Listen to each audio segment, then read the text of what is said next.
ብን የህልውና ስጋት መቀረፍ ማለት ነው።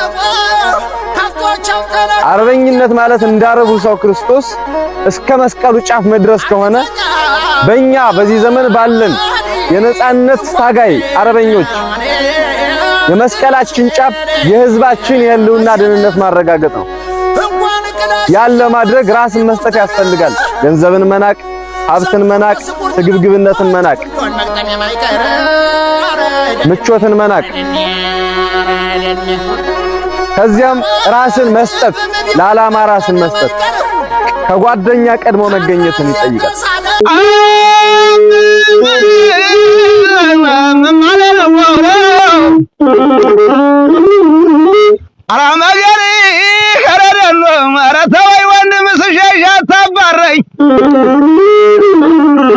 አረተወይ ወንድም ስሸሽ አታባረኝ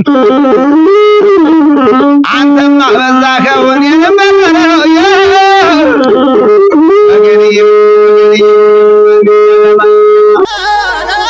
በዚህ ዘመን እንደምታውቁት አማራ ሆኖ አማራን የሚወጋ ጸረ ህዝብ የሆነ ባንዳ የበዛበት ጊዜ እንደሆነ ታውቃላችሁ። ባንዳነት በዚህ ዘመን ብቻ አይደለም ያለው፣ በቀደሙትም ጊዜ ነበረ። ነገር ግን በታሪክ ሲሰነድ ሁለት አይነት ታሪክ አለ፣ የጠራ ታሪክና ጥቁር ታሪክ። የጠራውን ታሪክ የሚጻፈው ራሳቸውን ክደው ለዓላማ ራሳቸውን ሰጥተው ዋጋ የከፈሉ ጀግኖች ናቸው። አንድ ታሪክ ልንገራችሁ በዚያው አጋጣሚ። በግራኛ መዶራራ ጊዜ ታስታውሱ እንደሆነ ወይም ደግሞ የሆኑ መጽሐፎች ላይ በታሪክ ሲነገር ሰምታችሁ እንደሆነ ግሸን አምባ ተራራ ላይ የተሰበሰቡ የነገስታትና የመኳንንት ልጆች ነበሩ። እነሱን የሚጠብቁም የክብር ዘበኞችም ጭምር ነበሩ። ግራኝ በርካታውን ቀጠና እያጠቃ በመጣ ጊዜ መጣና ያን ቦታ ተራራው ላይ ያሉት ሁለት በሮች ናቸው መውጫ ያሉትኝ። ያን ተራራ ዘግተው ለወራት ተዋጉት። ይወጣል ይመቱበታል። ለረጅም ጊዜ ሲከላከሉት መግቢያ ሲያጣ አንድ ነገር አደረገ። አካባቢው ሌላ መግቢያ በር የሚያውቅ ሰው ፈልጎ ጠየቀ። 1000 ብር እሰጣለሁ አለ። ደበበ የሚባል ኢትዮጵያዊ የሆነ ሰው ለግራኛ መዳደረና 1000 ብር ለመቀበል ሲል ከጀርባ በኩል የድብቅ በር መውጫ የሆነችውን ወደ ተራራው መውጫ በር ከፍቶ አሳያቸው፣ እየመራ ወሰዳቸው። ለአንድ ወር ያክል ተዋግተው በአርበኝነት ተጋድለው ራሳቸውንም ሀገርም ሲጠብቁ የነበሩ ጀግኖችን ራሱ ተሸንፎ ወንድሞች እንዲያሸንፍ ለ1000 ብር ሲል መንገድ እየመራ በተራራ በጀርባ ሰጣቸው። ያን ያክል ሲዋጉ የከረሙ አርበኞች ባላሰቡት ሰዓት ከፊት ለፊት ያለውን ሲዋጉ በጀርባ በር ወጣባቸውና ከበባቸው። ሲጠብቁ የነበሩ የክብር ዘበኞች ተዋግተው 500 በላይ አርበኞች ተሰዉ።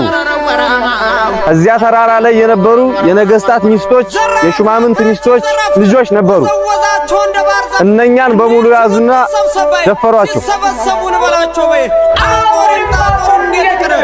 ያን ጊዜ ምን አደረገች? አንዷ ከነዚያ መሃል አንዷ የሆነች ሴቶቹን በሙሉ ሰበሰበችና ወንድሞቻችን ገለዋል፣ ባሎቻችን ገለዋል፣ ክብራችን አዋርደዋል፣ አገራችን ወረዋል፣ እኛንም ደፍረው አዋርደውናል፣ እኛን ለመጠቀም ያያደረጉን ያሉት። ነገር ግን አንድ ጊዜም ቢሆን ተደስተው ረክተው ሲተኙ ሁላችሁም በተመሳሳይ ሰዓት ተነስታችሁ በራሳቸው ጩቤ አንገታቸውን ቀልታችሁ መጣል መቻል አለባችሁ ብላ መከረች። 500 ሴቶችን ያሳመፀቻቸው። ተዘጋጁ። ያን አድርገው ረክተው ተደስተው ደግመው ሲተኙ 500ዎቹ ሴቶች ተነስተው 500ዎችን የአባቶቻቸውን የባሎቻቸውን ገዳይ አርደው ጣሏቸው። እዚያ ተራራ ላይ ያለው አማጺ 500 ሰው ብቻ አይደለም ወረራ የመጣው በርካታ ሰው ነው። ነገ እንደሚገደሉ ያውቁታል። ነገር ግን እነሱንም የደፈሩ ያዋረዷቸውን የአባቶቻቸውና የባሎቻቸውንም ገዳይ ማስወገድ ነበረባቸው። ተበቀሏቸው። ያን አደረጉ። በነገተው ሲታይ እነኝህን ሴቶች ለወሲብ ጥማት ሲጠቀም የነበረ የግራኝ አህመድ ሰራዊት አመራር የነበረ ነው። የሽማምንት ልጆች ሲደፍር የነበረ ሁሉም ሙቶ ተገኘ። እነዚህን ሴቶች አሰባሰቡና ረሸኗቸው። አሁን አንድ ጥያቄ ነው የምጠይቃችሁ። ረሸኗቸው።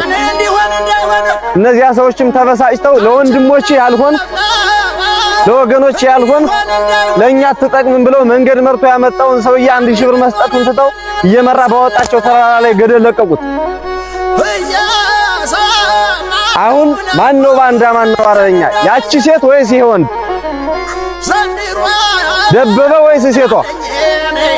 ሴቷ እንደምትሞት አውቃ ግን ለክብሯ ስትል ራሷን ሰጣለች፣ ወይም ደግሞ እህቶቿን ለአርበኝነት ትግል አነሳስታለች።